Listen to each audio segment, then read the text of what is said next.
mastermind what would happen if Kamado Tanjiro was born with the Demon Slayer mark? Would he have a much better time mastering sun breathing? Could he have killed Muzan Kibutsuji in the first episode itself? Well, the answers to these questions aren't as straightforward as they seem, so let's try to break them down. Unlike his ancestor Yorichi Tsujikuni, Tanjiro was not born with his Demon Slayer mark. Instead, he had a scar on the top left of his forehead which initially looked more like a graze up until his fight with the hand demon. It finally takes a flame-like pattern in his battle against Upper 6 Gyutaro. Fun fact, Tanjiro's mark is precisely the same as Yorichi's, making his connection to the ultimate demon slayer apparent. This mark is capable of dramatically enhancing all of Tanjiro's natural abilities, including his strength, speed, and reflexes. It typically lasts for a very short time and causes extreme exhaustion to the body. We can already see how this is troublesome for an inexperienced Tanjiro. So let's dive into the kind of story we'd have if Tanjiro was born with the mark. Tanjiro was a poor coal burner supporting his family. He wasn't the type to leave his family in lieu of his tremendous physical abilities, so he wouldn't have any training or experience either.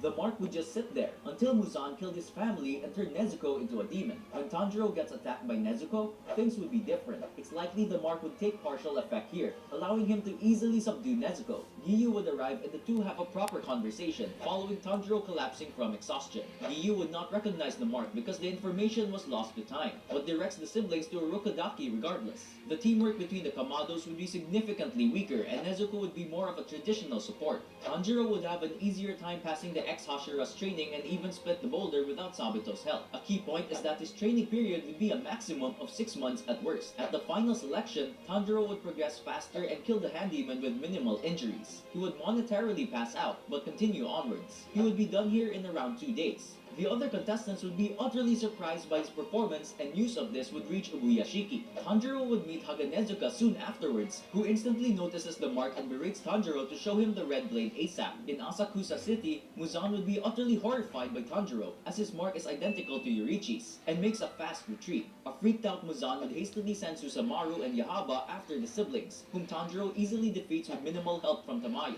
Tamayo would recognize the mark as well and send confirmation to Ubuyashiki. Because of the news, the crow would instruct Tanjiro to head to Mount Nataguma, where Ubuyashiki would purposely send Hashira to retrieve the siblings. Tanjiro would meet Zenitsu and Inosuke along the way, but their relationships wouldn't be as strong. They would collectively fight the Spider Demon family, with Tanjiro making quicker work of his opponents. He would also save a lot of the Demon Slayers there. He would momentarily struggle in his fight against Rui, but after recalling the Hinokami Kagura, he would unlock the bright red Nichirin sword for the first time and successfully slay Rui, surprising the Hashira who arrive on the scene. The Hashira take the Kamado siblings to Ubuyashiki, where the Hashira meeting goes much smoother. Ubuyashiki would explain the siblings' importance and tell Tanjiro about his mark being special, nothing more. He would deem it improper to drop all the details on a child, because Tanjiro is still a boy lacking in experience. Instead, he would have him accompany Hashira on all missions. The rehabilitation at the Butterfly Mansion would progress faster too. Tanjiro's group would then be officially sent with Rengoku to investigate the Mugen train. The group would then fight Enmu, with Tanjiro awakening the red Nichirin when using the clear blue sky. A major change would be how Tanjiro manages to effectively support Rengoku against Akaza. Here,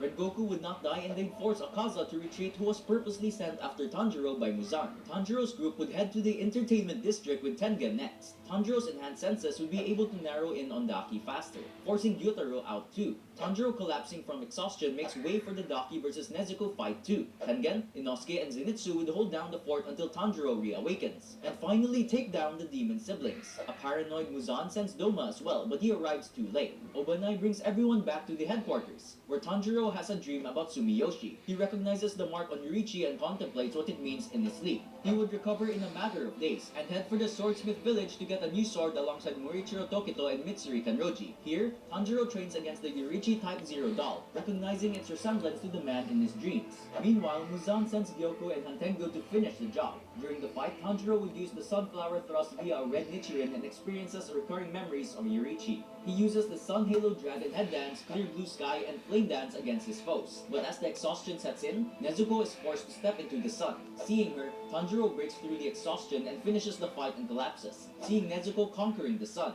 During the Hashira training arc, Tanjiro fully awakens his Demon Slayer mark and even passes Sanemi's course. In the Infinity Castle arc, Tanjiro plunges into the Infinity Castle with the Hashiras to defeat Muzan. They manage to immobilize Muzan and this fight goes much smoother too, but Tanjiro is still too far off from Yorichi's abilities. Tanjiro and Giyu soon find themselves battling Akaza. Tanjiro uses sun breathing quite exceptionally here, but the fight still drags on with Giyu performing more as a support. He takes his opponent on alone when Tanjiro collapses, and awakens his Demon Slayer mark in the process. After Tanjiro awakens, he uses the Settling Sun transformation technique to end Akaza. The Demon Slayers resume their fight against Muzan. Tanjiro gets affected by Muzan's poison and slowly starts to die, and his exhaustion from overusing the mark starts to kick in. Thanks to Yushiro's medicine, he stands again and finally transcends the Hinokami Kagura into sun breathing. This fight goes much smoother as he successfully connects all 12 blows of the 13th form onto Muzan. With everyone else's help, Tanjiro pushes Muzan back in a mostly one-man show. After defeating Muzan, Tanjiro undergoes demonification. But thanks to Kanao's efforts and Yorichi appearing to Tanjiro one final time in his mind thanking him and bidding him farewell, he reawakens as a human. Thus concludes this video on what would happen if Tanjiro was born with Demon Slayer mark. Did things go as you expected or were you totally taken by surprise? And also, are you